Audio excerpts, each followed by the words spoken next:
We'll see if we have Layla today. Alrighty, so there's Zora. Hi, Zora.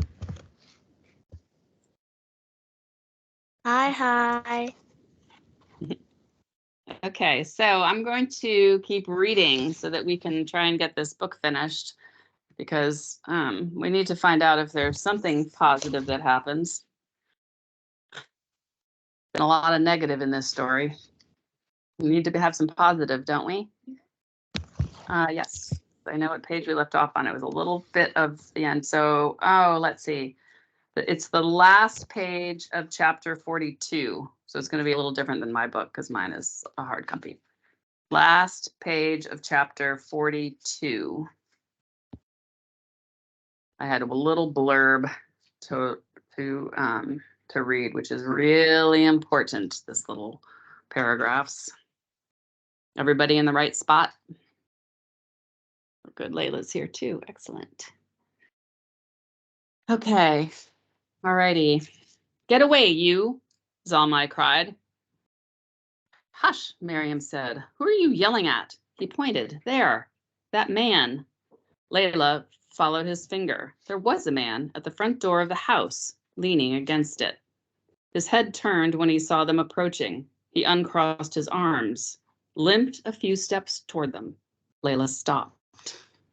A choking noise came up in her throat. Her knees weakened. Layla suddenly needed to grope for Miriam's arm, her shoulder, her wrist, something, anything to lean on, but she didn't. She didn't dare. She didn't dare move a muscle. She didn't dare breathe or blink for fear that he was nothing but a mirage shimmering in the distance, a brittle illusion that would vanish at the slightest provocation. Layla stood perfectly still and looked at Tariq until her chest screamed for air and her eyes burned to blink. Not dead. And somehow, miraculously, after she took a breath, closed and opened her eyes, he was still standing there. Tariq was still standing there. Do you have your computer open for a reason? Layla allowed herself to take a step toward him, then another, and then she was running.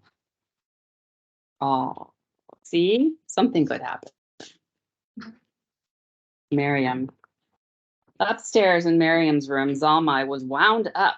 He bounced his new rubber basketball around for a while on the floor against the walls. Miriam asked him not to, but he knew that she had no authority to exert over him, just like his daddy. And so he went on bouncing his ball, his eyes holding hers defiantly. For a while, they pushed his toy car, an ambulance with bold red lettering on the sides, sending it back and forth between them across the room. Earlier, when they had met Tariq at the door, Zalmai had clutched the basketball close to his chest and stuck a thumb in his mouth. Something he didn't do anymore except when he was apprehensive. He had eyed Tariq with suspicion. Who is that man? He said now. I don't like him. Miriam was going to explain, say something about him and Layla growing up together, but Zalmai cut her off and said to turn the ambulance around so the front grille faced him. And when she did, he said he wanted his basketball again. Where is it? He said. Where's the ball Baba Young got me? Where is it? I want it. I want it. His voice rising and becoming more shrill with each word. It was just here, Miriam said, and he cried, no, it's lost. I know it. I know it's lost. Where is it? Where is it? Here, she said, fetching the ball from the closet where it had rolled to. But Zalmai was bawling now and pounding his fists, crying that it wasn't the same ball. It couldn't be because his ball was lost, and this was a fake one. Where had his real ball gone? Where? He screamed until Layla had to come upstairs to hold him, to rock him and run her fingers through his tight, dark curls, to dry his moist cheeks and cluck her tongue in his ear. Miriam waited outside the room. From atop the staircase, all she could see of Tariq was his long legs, the real one and the artificial one, in khaki pants, stretched out on an uncarpeted living room floor. It was then that she realized why the doorman at the Continental had looked familiar the day she and Rashid had gone there to place a call to Jalil. He'd been wearing a cap and sunglasses. That was why it hadn't come to her earlier. But Miriam remembered now, from 9 years before, remembered him sitting downstairs, patting his brow with a handkerchief and asking for water. Now all manner of questions raced through her mind. Had the sulfa pills too been part of the ruse? Which one of them had plotted the lie, provided the convincing details? And how much had Rashid paid Abdul Sharif, if that was even his name, to come and crush Layla with the story of Tariq's death? Ooh, Rashid was pretty sinister, huh? Planted that one. 44, Layla. Tariq said that one of the men who shared his cell had a cousin who'd been publicly flogged for painting flamingos. This is a very funny story. Everybody know what a flamingo is? It's that pink bird with the really long legs. Okay. He, the cousin, had a seemingly incurable thing for them. Entire sketchbooks, Tariq said. Dozens of oil paintings of them, wading in lagoons, sunbathing in marshlands, flying into sunsets too, I'm afraid. Flamingos, Layla said. She looked at him sitting against the wall, his good leg bent at the knee. She had an urge to touch him again, as she had earlier by the front gate when she'd run to him. It embarrassed her now to think of how she'd thrown her arms around his neck and wept into his chest, how she'd said his name over and over in a slurring, thick voice. Had she acted too eagerly, she wondered, too desperately? Maybe so, but she hadn't been able to help it. And now she longed to touch him again, to prove to herself again that he was really here, that he was not a dream, an apparition. Indeed, he said, flamingos. When the Taliban had found the paintings, Tariq said, they'd taken offense at the bird's long, bare legs. After they'd tied cousin's feet and flogged his soles bloody, they had presented him with a choice: either destroy the paintings or make the flamingos decent.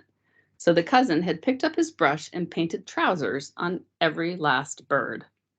And there you have it, Islamic flamingos, Tariq said. Laughter came up, but Layla pushed it back down. She was ashamed of her yellowing teeth and missing incisor, ashamed of her withered looks and swollen lip. She wished she'd had the chance to wash her face or at least comb her hair. But he'll have the last laugh, the cousin, Tariq said. He painted those trousers with watercolor. When the Taliban are gone, he'll just wash them off. He smiled. Layla noticed that he had a missing tooth of his own and looked down at his hands. Indeed. He was wearing a pakol on his head, hiking boots, and a black wool sweater tucked into the waist of khaki pants. He was half smiling, nodding slowly.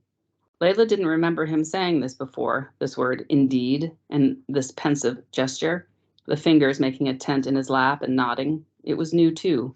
Such an adult word, such an adult gesture. And why should it be so startling? He was an adult now. Tariq, a 25-year-old man with slow movements and a tiredness to his smile. Tall, bearded, slimmer than in her dreams of him, but with strong-looking hands, a workman's hands, with tortuous, full veins. His face was still lean and handsome, not fair-skinned any longer. His brow had a weathered look to it, sunburned, like his neck, the brow of a traveler at the end of a long, wearying journey. His pakol was pushed back on his head, and she could see that he'd started to lose his hair. The hazel of his eyes was duller than she remembered, paler, or perhaps it was merely the light in the room. Layla thought of Tariq's mother, her unhurried manners, the clever smiles, the dull purple wig, and his father with his squinty gaze, his wry humor. Earlier at the door, with a voice full of tears tripping over her own words, she told Tariq what she thought had happened to him and his parents, and he had shaken his head. So now she asked him how they were doing, his parents, but she regretted the question when Tariq looked down and said, a bit distractedly, passed on. I'm so sorry. Well, yes, me too. Here. He fished a small paper bag from his pocket and passed it to her. Compliments of Aliona. Inside was a block of cheese in plastic wrap. Aliona, it's a pretty name. Layla tried to say this next without wavering. Your wife? My goat. He was smiling at her expectantly, as though waiting for her to retrieve a memory. Then Layla remembered the Soviet film. Aliona had been the captain's daughter, the girl in love with the first mate. That was the day that she, Tariq, and Hasina had watched Soviet tanks and jeeps leave Kabul. The day Tariq had worn that ridiculous Russian fur hat. I had to tie her to a stake in the ground, Tariq was saying, and build a fence because of the wolves. In the foothills where I live, there's a wooded area nearby, maybe a quarter of a mile away. Pine trees mostly, some fir, deodars. They mostly stick to the woods, the wolves do, but a bleeding goat. that one that likes to go wandering, that can draw them out. So the fence, the stake. Layla asked him which foothills. Pir Panjal, Pakistan, he said. Where I live is called Muri. It's a summer retreat, an hour from Islamabad. It's hilly and green, lots of trees, high above sea level, so it's cool in the summer, perfect for tourists. The British had built it as a hill station near their military headquarters in Rawalpindi, he said, for the Victorians to escape the heat. You could still spot a few relics of the colonial times, Tariq said, the occasional tea room, tin-roofed bungalows, called cottages, that sort of thing. The town itself was small and pleasant. The main street was called the Mall, where there was a post office, a bazaar, a few restaurants, shops that overcharged tourists for painted glass and hand-knotted carpets. Curiously, the mall's one-way traffic flowed in one direction one week and the opposite direction the next week. The locals say that Ireland's traffic is like that too in places, Tariq said. I wouldn't know. Anyway, it's nice. It's a plain life, but I like it. I like living there with your goat, Aliona. Layla meant this less as a joke than a surreptitious entry into another line of talk, such as who else was there with him worrying about wolves eating goats. But Tariq only went on nodding. I'm sorry about your parents too, he said. You heard. I spoke to some neighbors earlier, he said, a pause, during which Layla wondered what else the neighbors had told him. I don't recognize anybody, from the old days, I mean. They're all gone. There's no one left you'd know. I don't recognize Kabul. Neither do I, Layla said, and I never left. Mammy has a new friend, Zalmai said after dinner later, that same night, after Tariq had left. A man. Rashid looked up. Does she now? Tariq asked if he could smoke. They had stayed a while at the Nasir Bagh refugee camp near Peshawar, Tariq said, tapping ash into a saucer. There were 60,000 Afghans living there already when he and his parents arrived. It wasn't as bad as some of the other camps like, God forbid, Jalazai, he said. I guess at one point it was even some kind of a model camp back during the Cold War, a place the West could point to and prove to the world they weren't just funneling arms into Afghanistan. But that had been during the Soviet War, Tariq said, the days of jihad and worldwide interest and generous funding and visits from Margaret Thatcher. You guys know who Margaret Thatcher was? She was the Prime Minister of Great Britain at the time. You know the rest, Layla. After the war, the Soviets fell apart and the West moved on. There was nothing at stake for them in Afghanistan anymore, and the money dried up. Now Nasir Bagh is tents, dust, and open sewers. When we got there, they handed us a stick and a sheet of canvas and told us to build ourselves a tent. Tariq said that what he remembered most about Nasir Bagh, where they stayed for a year, was the color brown. Brown tents, brown people, brown dogs, brown porridge. There was a leafless tree he climbed every day, where he straddled a branch and watched the refugees lying about in the sun, their sores and stumps in plain view. He watched little emaciated boys carrying water in their jerry cans, gathering dog droppings to make fire, carving toy AK-47s out of wood with dull knives, lugging the sacks of wheat flour that no one could make bread from that held together. All around the refugee town, the wind made the tents flap. It hurled stubbles of weed everywhere, lifted kites flown from the roofs of mud hovels. A lot of kids died. Dysentery, TB, hunger, you name it. Mostly that damn dysentery. God, Layla, I saw so many kids buried. There's nothing worse a person can see. He crossed his legs. It grew quiet again between them for a while. My father didn't survive the first winter, he said. He died in his sleep. I don't think there was any pain. That same winter, he said, his mother caught pneumonia and almost died, would have died, if not for a camp doctor who worked out of a station wagon made into a mobile clinic. She would wake up all night long, feverish, coughing out thick, rust-colored phlegm. The queues were long to see the doctor, Tariq said. Everyone was shivering in line, moaning, coughing. Some with shit running down their legs, others too tired or hungry or sick to make words. But he was a decent man, the doctor. He treated my mother, gave her some pills, saved her life that winter. 12, maybe 13 years old, he said evenly. I'm sorry, that same winter, Tariq had cornered a kid, 12, maybe 13 years old, he said evenly. I held a shard of glass to his throat and took his blanket from him. I gave it to my mother. He made a vow to himself, Tariq said, after his mother's illness, that they would not spend another winter in camp. He'd work, save, move them to an apartment in Peshawar with heating and clean water. When spring came, he looked for work. From time to time, a truck came to camp early in the morning and rounded up a couple of dozen boys, took them to a field to move stones or an orchard to pick apples in exchange for a little money, sometimes a blanket, a pair of shoes, but they never wanted him, Tariq said. One look at my leg, and it was over.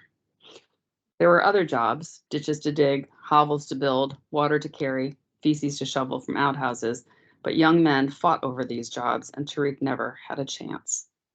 Then he met a shopkeeper one day, that fall of 1993. He offered me money to take a leather coat to Lahore, not a lot, but enough for 1 or maybe 2 months apartment rent. The shopkeeper gave him a bus ticket, Tariq said, and the address of a street corner near the Lahore rail station where he was to deliver the coat to a friend of the shopkeeper's.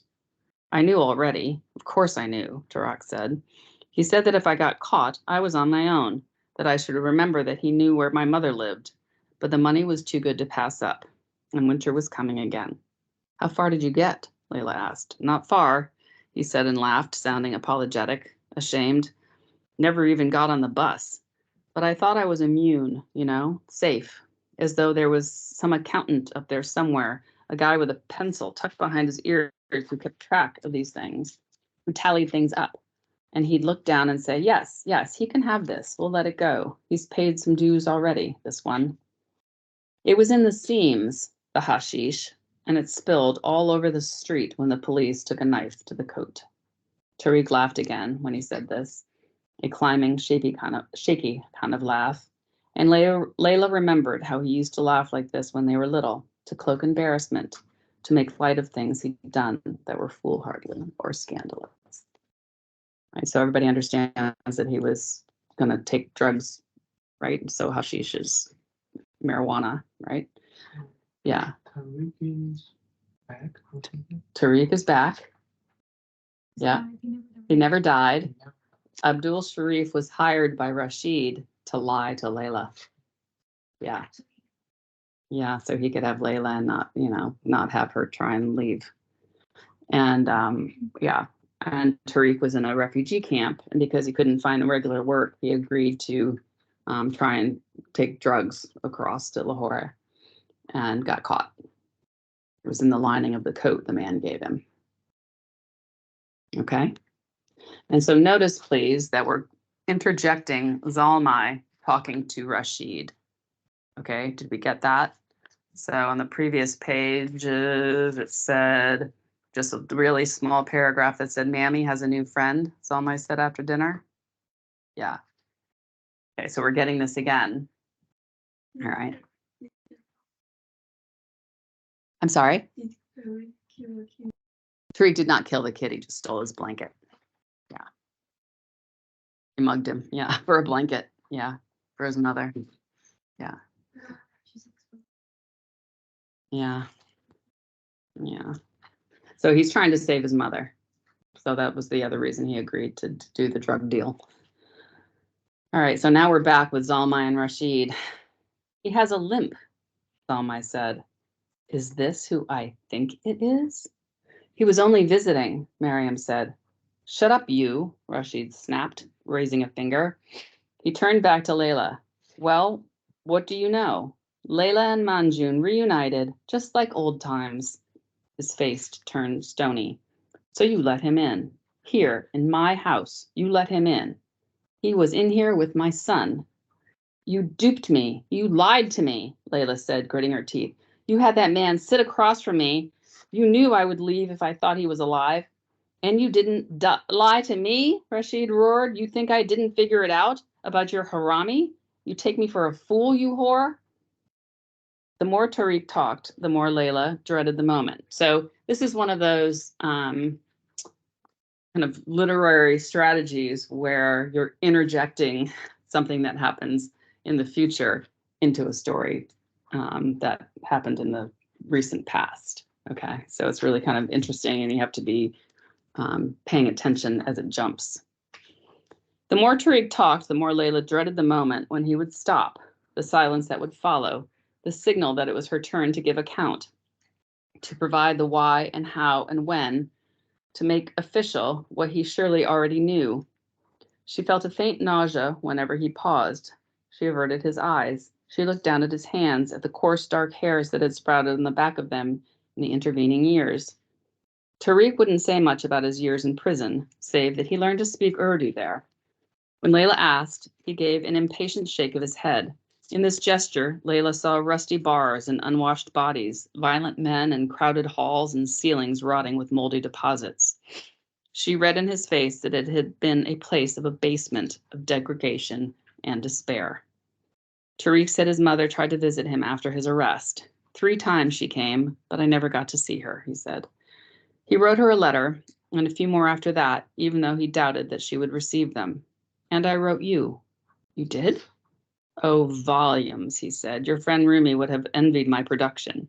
Then he laughed again, uproariously this time, as though he was both startled at his own boldness and embarrassed by what he had let on. Zalmai began bawling upstairs, and bawling is loud crying.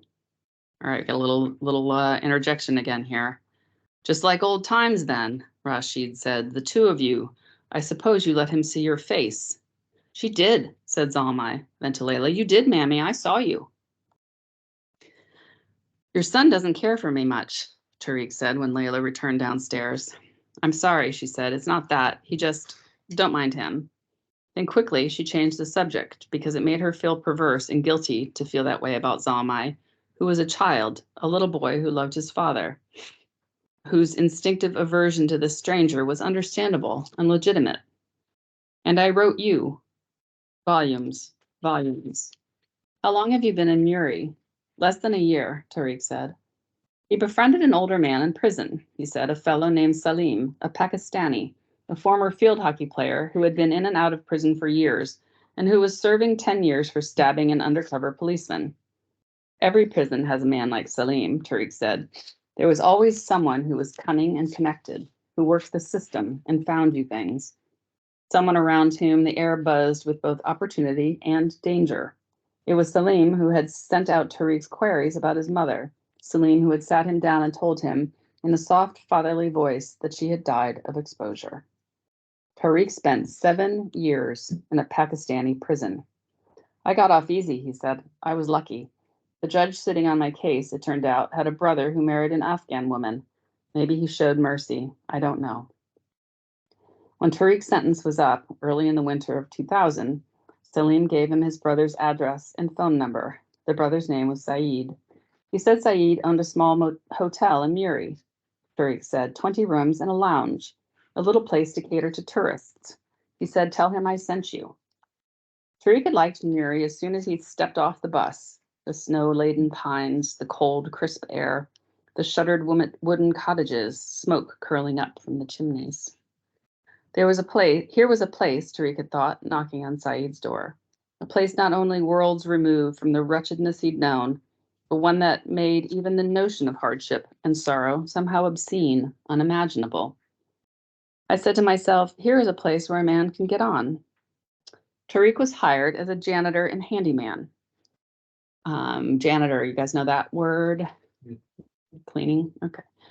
He did well, he said, during the 1-month trial period at half pay that Saeed granted him. As Tariq spoke, Layla saw Saeed, whom she imagined narrow-eyed and ruddy-faced, standing in the reception office window, watching Tariq chop wood and shovel snow off the driveway. She saw him stooping over Tariq's legs, observing as Tariq lay beneath the sink fixing a leaky pipe. She pictured him checking the register for missing cash. Tariq's shack was beside the cook's little bungalow, he said. The cook was a matronly old widow named Adiba. Both shacks were detached from the hotel itself, separated from the main building by a scattering of almond trees, a park bench, and a pyramid-shaped stone fountain that in the summer gurgled water all day. Layla pictured Tariq in his shack, sitting up in bed, watching the leafy world outside his window.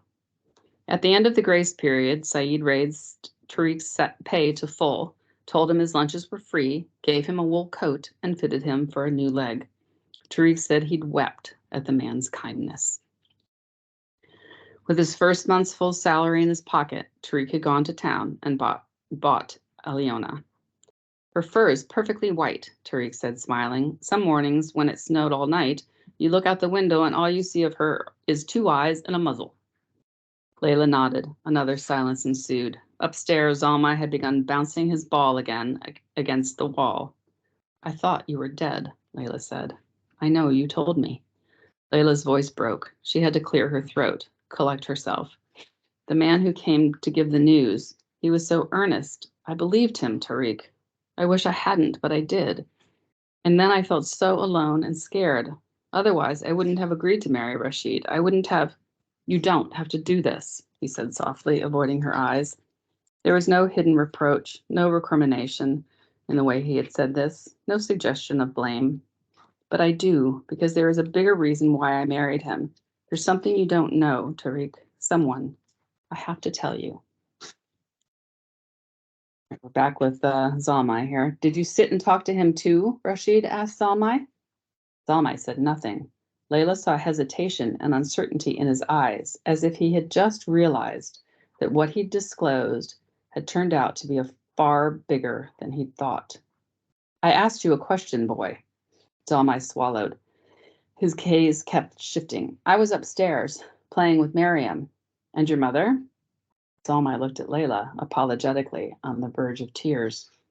It's all right, Zalmai, Layla said. Tell the truth. She was downstairs talking to that man, he said in a thin voice hardly louder than a whisper. I see, said Rashid. Teamwork. As he was leaving, Tariq said, I want to meet her. I want to see her. I'll arrange it, Layla said. Aziza, Aziza, he smiled, tasting the word. Whenever Rashid uttered her daughter's name, it came out sounding unwholesome to Layla, almost vulgar. Aziza, it's lovely. Chose she, you'll see. I'll count the minutes. Almost 10 years had passed since they had last seen each other. Layla's mind flashed to all those times they'd met in the alley, kissing in secret. She wondered how she must seem to him now. Did he still find her pretty, or did she seem withered to him, reduced, pitiable, like a fearful, shuffling old woman? Almost 10 years. But for a moment, standing there with Tariq in the sunlight, it was as though those years had never happened. Her parents' death, her marriage to Rashid, the killings, the rockets, the Talibans, the beating, the hunger, even her children, all of it seemed like a dream, a bizarre detour, a mere interlude between the last afternoon together and this moment. Then Tariq's face changed, turned grave. She knew his expression. It was the same look he'd had on his face that day, all those years ago when they'd both been children, when he'd unstrapped his leg and gone after Kadim. He reached with one hand now and touched the corner of her lower lip. He did this to you, she said coldly. He said coldly. At his touch, Layla remembered the frenzy of that afternoon again when they'd conceived Aziza. His breath on her neck, the muscles of his hips flexing, his chest pressing against her breasts, their hands interlocked. I wish I'd taken you with me, Tariq nearly whispered. Layla had to lower her gaze, try not to cry. I know you're a married woman and a mother now, and here I am, after all these years, after all that's happened, showing up at your doorstep. Probably it isn't proper or fair, but I've come such a long way to see you, and, oh, Layla, I wish I'd never left you. Don't, she croaked. I should have tried harder. I should have married you when I had the chance. Everything would have been different then. Don't talk this way. Please, it hurts. He nodded, starting to take a step toward her, then stopped himself. I don't want to assume anything, and I don't mean to turn your life upside down, appearing like this out of nowhere. If you want me to leave, if you want me to go back to Pakistan, say the word, Layla. I mean it. Say it and I'll go. I'll never trouble you again. No, Layla said more sharply than she'd intended to. She saw that she'd reached for his arm, that she was clutching it. She dropped her hand. No, don't leave, Tariq, please. Please stay. Tariq nodded. He works from noon to 8. Come back tomorrow afternoon. I'll take you to Aziza. I'm not afraid of him, you know. I know, come back tomorrow afternoon. And then, I don't know, I have to think. I know it is, he said. I understand. I'm sorry. I'm sorry for a lot of things. Don't be. You promised you'd come back, and you did. His eyes watered. It's good to see you, Layla. She watched him walk away, shivering where she stood. She thought, volumes. And another shudder passed through her, a current of something sad and forlorn, but also something eager and recklessly hopeful. Everybody doing okay? Questions? Volumes, what is she doing? So and notice they're in italics, right? So remember he said that while he was in prison, he wrote to her volumes. Volumes means like book after book after book. Yeah. So he was writing her letters that he could never send. So she's remembering him saying that, and she's amazed that he was thinking of her as much as he was.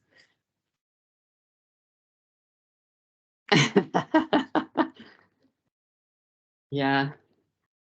All right, 45. Miriam. I was upstairs playing with Miriam, Zalmai said. And your mother? It was a little repeat, right, from the previous chapter. Okay. She was downstairs talking to that man. I see, said Rashid. Teamwork. How do we think this is going to go, people? Fight. Miriam watched his face relax, loosen. She watched the folds clear from his brow. Suspicion and misgiving winked out of his eyes. He sat up straight, and for a few brief moments he appeared merely thoughtful, like a ship captain informed of imminent mutiny, taking his time to ponder his next move. Mutiny, you guys know what mutiny is? Mutiny is when the crew of a ship overthrow the captain and take over. Okay, so that's a good metaphor. He looked up. Miriam began to say something, but he raised a hand and without looking at her said, "It's too late, Miriam." To Zalmai, he said coldly, "You're going upstairs, boy." On Zalmai's face, Miriam saw alarm. Nervously, he looked around at the three of them. He sensed now that his tattletale game had let something serious, adult serious, into the room. He cast a despondent, contrite glance toward Miriam and his mother. In a challenging voice, Rashid said, "Now!" He took Zalmai by the elbow. Zalmai meekly let himself be led upstairs. They stood frozen, Miriam and Layla, eyes to the ground, as though looking at each other would give credence to the way Rashid saw things, that while he was opening doors and lugging baggage for people who wouldn't spare him a glance, a lewd conspiracy was shaping behind his back, in his home, in his beloved son's presence. Neither one of them said a word. They listened to the footsteps in the hallway above, one heavy and foreboding, the other the pattering of a skittish little animal. There's another good metaphor, right? The little footsteps of Zalmai is a skittish little animal. They listened to muted words passed, a squeaky plea, a curt retort, a door shut, the rattle of the key as it turned. Then one set of footsteps returning, more impatiently now. Miriam saw his feet pounding the steps as he came down. She saw him pocketing the key, saw his belt, the perforated end wrapped tightly around his knuckles. The fake brass bustle dragged behind him, bouncing on the steps. She went to stop him, but he shoved her back and blew by her. Without a word, he swung the belt at Layla. He did it with such speed that she had no time to retreat or duck or even raise a protective arm. Layla touched her fingers to her temple, looked at the blood, looked at Rashid with astonishment. It lasted only a moment or two, this look of disbelief, before it was replaced by something hateful. Rashid swung the belt again. This time, Layla shielded herself with a forearm and made a grab at the belt. She missed, and Rashid brought the belt down again. Layla caught it briefly before Rashid yanked it free and lashed at her again. Then Layla was dashing around the room, and Miriam was screaming words that ran together and imploring Rashid as he chased Layla, as he blocked her way and cracked his belt at her. At one point, Layla ducked and managed to land a punch across his ear, which made him spit a curse and pursue her even more relentlessly. He caught her, threw her up against the wall, and struck her with the belt again and again, the buckle slamming against her chest. her shoulder, her raised arm, her fingers drawing blood wherever it struck. Miriam lost count of how many times the belt cracked, how many pleading words she cried out to Rashid, how many times she circled around the incoherent tangle of teeth and fists and belt before she saw fingers clawing at Rashid's face, chipped nails digging into his jowls and pulling at his hair and scratching his forehead. How long before she realized with both shock and relish that the fingers were hers. He let go of Layla and turned on her. At first, he looked at her without seeing her. Then his eyes narrowed, appraised Miriam with interest. The look in them shifted from puzzlement to shock, then disapproval, disappointment even, lingering there a moment. Miriam remembered the first time she had seen his eyes, under the wedding veil, in the mirror, with Jalil looking on, how their gazes had slid across the glass and met, his indifferent, hers docile, conceding, almost apologetic. Apologetic. Miriam saw now in those same eyes what a fool she had been. Had she been a deceitful wife, she asked herself, a complacent wife, a dishonorable woman, discreditable, vulgar? What harmful thing had she willfully done to this man to warrant his malice, his continual assaults, the relish with which he tormented her? Had she not looked after him when he was ill, fed him and his friends, cleaned up after him dutifully? Had she not given this man her youth? Had she ever justly deserved his meanness? The belt made a thump when Rashid dropped it to the ground and came for her. Some jobs, that thump said, were meant to be done with bare hands. But just as he was bearing down on her, Miriam saw Layla behind him pick something up from the ground. She watched Layla's hand rise overhead, hold, then come swooping down against the side of his face. Glass shattered. The jagged remains of the drinking glass rained down to the ground. There was blood on Layla's hands, blood flowing from the open gash on Rashid's cheek, blood down his neck on his shirt. He turned around, all snarling teeth and blazing eyes. They crashed to the ground, Rashid and Layla, thrashing about. He ended up on top, his hands already wrapped around Layla's neck. Miriam clawed at him. She beat at his chest. She hurled herself against him. She struggled to uncurl his fingers from Layla's neck. She bit them, but they remained tightly clamped around Layla's windpipe, and Miriam saw that he meant to carry this through. He meant to suffocate her, and there was nothing either of them could do about it. Miriam backed away and left the room. She was aware of a thumping sound from upstairs, aware that tiny palms were slapping against the locked door. She ran down the hallway. She burst through the front door and crossed the yard. In the tool shed, Miriam grabbed the shovel.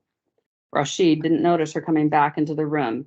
He was still on top of Layla, his eyes wide and crazy, his hands wrapped around her neck. Layla's face was turning blue now, and her eyes had rolled back. Miriam saw that she was no longer struggling. He was going to kill her, she thought. He really means to, and Miriam could not, would not allow that to happen. He'd taken so much from her in 27 years of marriage, she would not let him take Layla too. Miriam steadied her feet and tightened her grip around the shovel's handle. She raised it.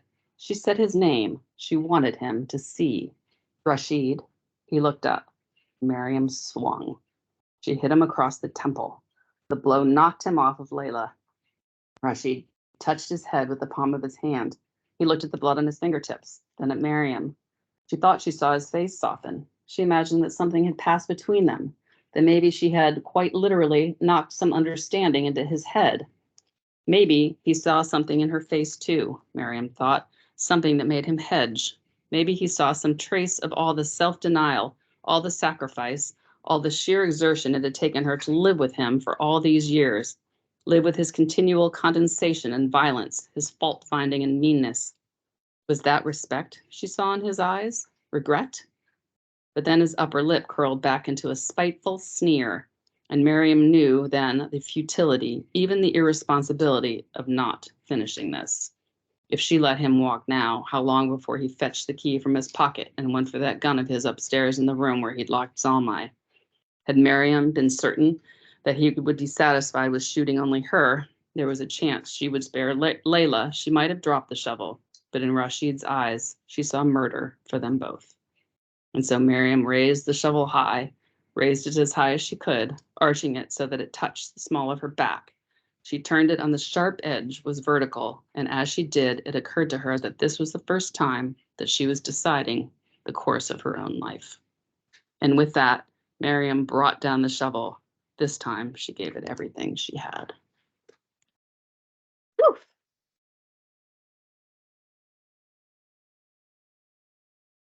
Ah, she'd had that coming. 46. Layla. Layla was aware of the face all over her, all teeth and tobacco and foreboding eyes. She was dimly aware, too, of Miriam, a presence beyond the face, of her fist raining down. Above them was the ceiling, and it was the ceiling Layla was drawn to, the dark markings of mold spread across it like ink on a dress, the crack in the plaster that was a stolid smile or a frown, depending on which end of the room you looked at it from. Layla thought of all the time she had tied a rag around the end of a broom and cleaned cobwebs from this ceiling. The 3 times she and Miriam had put coats of white paint on it.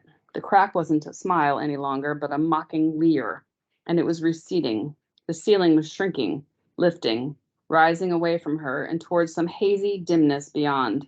It rose until it shrank to the size of a postage stamp, white and bright, everything around it blotted out by the shuttered darkness. In the dark, Rashid's face was like a sunspot. So we've gone back to Layla's perspective while she's being choked, right?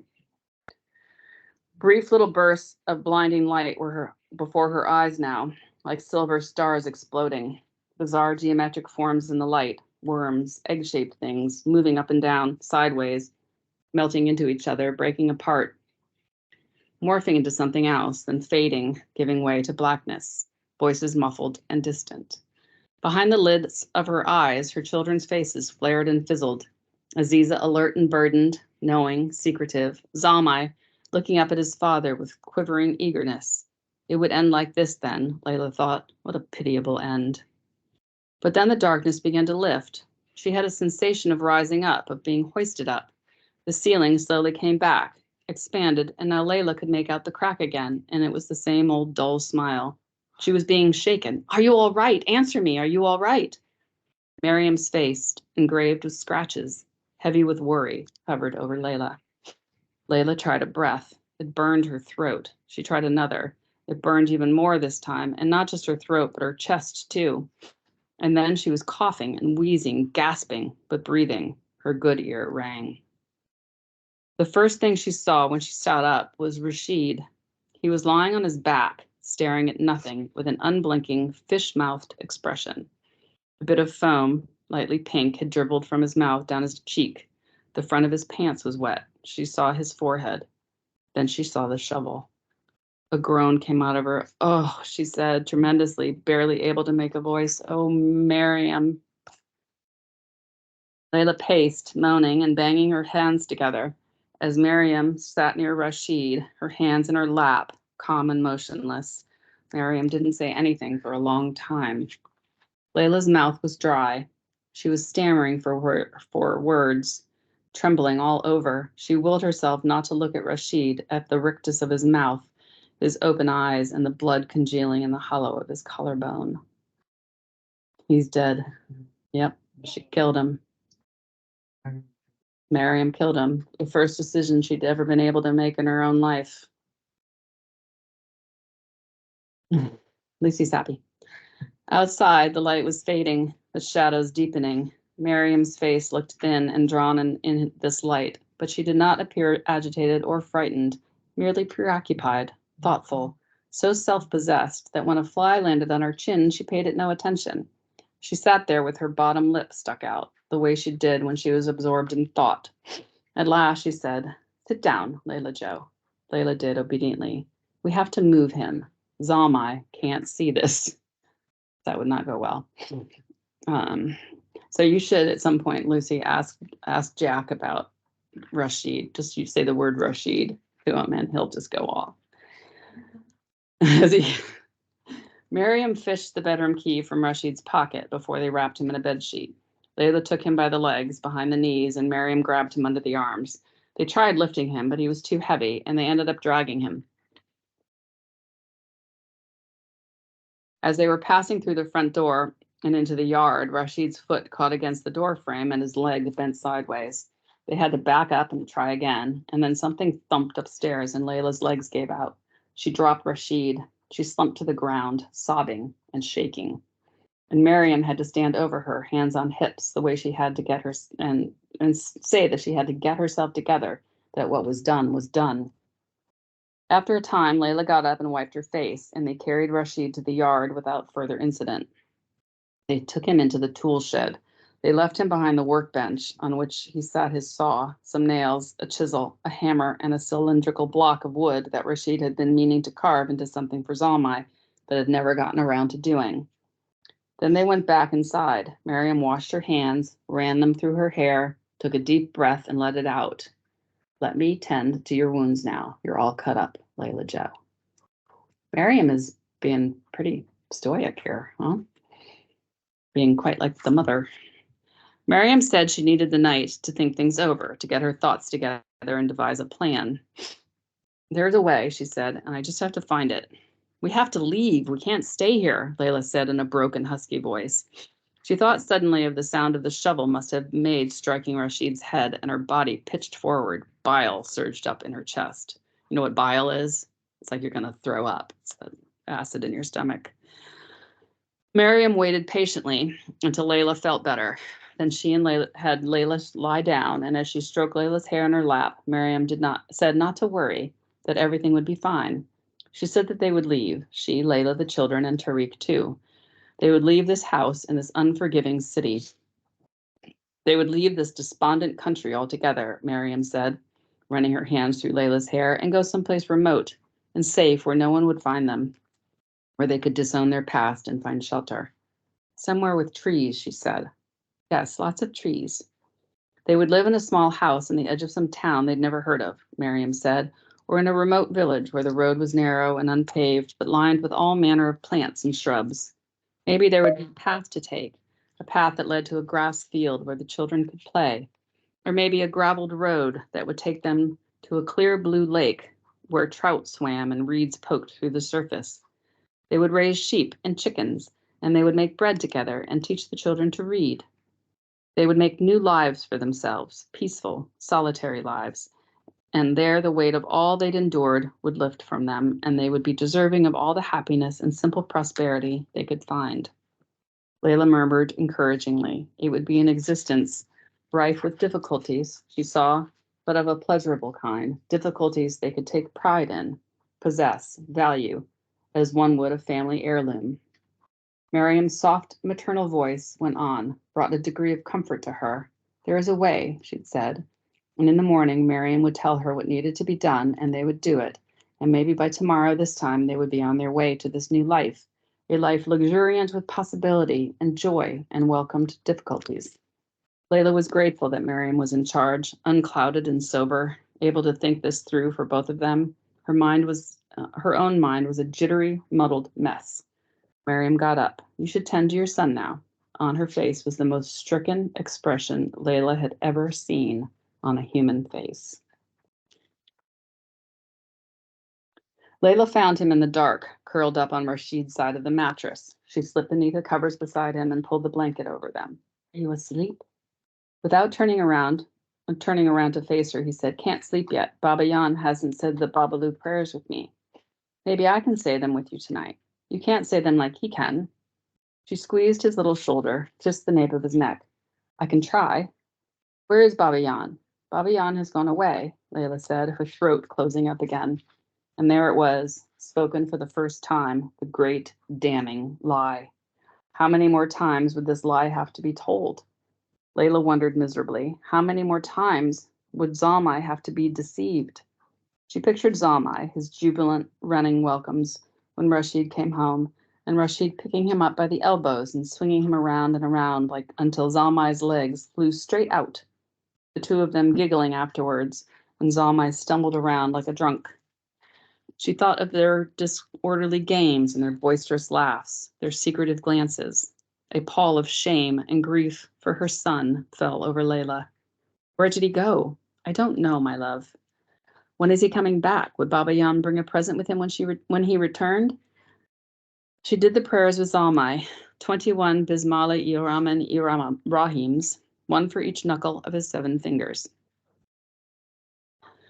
She watched him cup his hands before his face and blew into them, then place the back of both hands on his forehead and make a casting away motion, whispering, Babalu, be gone, do not come to Zalmai, he has no business with you. Babalu, be gone.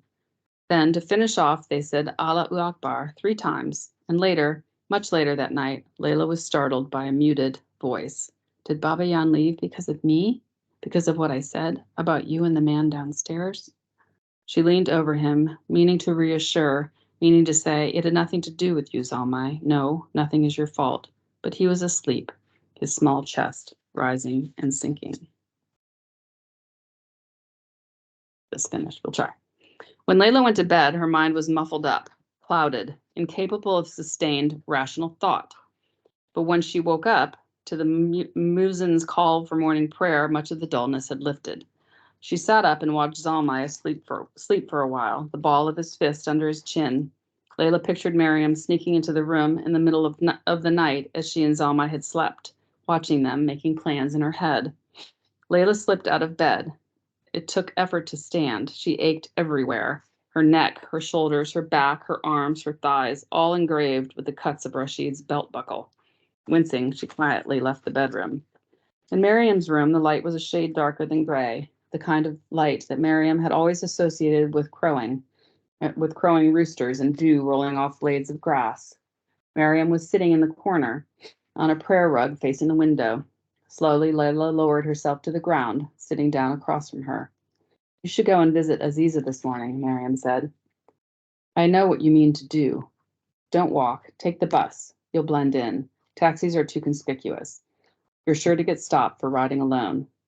What you promised last night, Layla could not finish. The trees, the lake, the nameless village, a delusion, she saw. Delusion, you know what delusion is? Something that is not real. A lovely lie meant to soothe, like cooing to a distressed child. I meant it, Miriam said. I meant it for you, Layla Joe. I don't want any of it without you, Layla croaked. Miriam smiled wanly. I want it to be just like you said, Miriam, all of us going together. You, me, the children. Tariq has a place in Pakistan. We can hide out there for a while, wait for things to calm down. That's not possible, Miriam said patiently, like a parent to a well-meaning but misguided child. We'll take care of each other, Layla said, choking on the words, her eyes wet with tears. Like you said, no, I'll take care of you for a change. Oh, Layla Joe. Layla went on stammering a rant. She bargained, she promised. She would do all the cleaning, she said, and all the cooking. You won't have to do a thing ever again. You rest, sleep in, plant a garden. Whatever you want, you ask, and I'll get it for you. Don't do this, Miriam. Don't leave me. Don't break Aziza's heart. They chop off hands for stealing bread, Miriam said. What do you think they'll do when they find a dead husband and 2 missing wives? No one will know, Layla breathed. No one will find us. They will, sooner or later. They're bloodhounds. Miriam's voice was low, cautioning. It made Layla's promises sound fantastical, trumped up, foolish. Miriam, please. When they do, they'll find you as guilty as me. Tariq, too. I won't have the 2 of you living on the run like fugitives. What will happen to your children if you're caught? Layla's eyes brimming, stinging. Who will take care of them then? The Taliban? Think like a mother, Layla Joe. Think like a mother. I am. I can't. You have to. It isn't fair, Layla croaked, but it is. Come here. Come lie here. Layla crawled to her and again put her head on Miriam's lap. She remembered all the afternoons they'd spent together, braiding each other's hair, Miriam listening patiently to her random thoughts and ordinary stories with an air of gratitude, with the expression of a person to whom a unique and coveted privilege had been extended. It is fair, Miriam said. I've killed our husband. I've deprived your son of his father. It isn't right that I run. I can't. Even if they never catch us, I'll never, her lips trembled, I'll never escape your son's grief. How do I look at him? How do I ever bring myself to look at him, Layla Joe?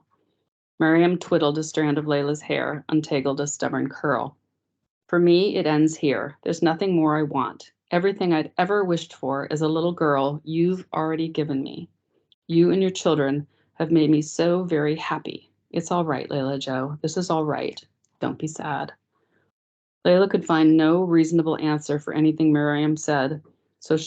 But she rambled on anyway, incoherently, childishly, about fruit trees that awaited planting and chickens that awaited raising. She went on about small houses and unnamed towns and walks to trout-filled lakes. And in the end, when the words dried up, the tears did not. And all Layla could do was surrender and sob like a child, overwhelmed by an adult's unassailable logic. All she could do was roll herself up and bury her face one last time in the welcoming warmth of Marian's lap. Alrighty, I'm going to stop at that point. We'll finish that little blurb tomorrow. Oof. A lot happens very quickly in this story, doesn't it? A lot of action. Anybody have questions? Everybody understand what's happening? What's Miriam going to do? Turn herself in, right? To save Layla. Yeah. Yes, because she knows that it's necessary. And she feels badly for, killing Zalmai's father. The maternal, yes. She has the family that she had always wanted, right? Do Layla and Aziza and Zalmai love Miriam? Absolutely. And that was all she ever really wanted, right? Yeah. Okay, anybody in Kabul with any questions? Alrighty, I'm going to stop recording.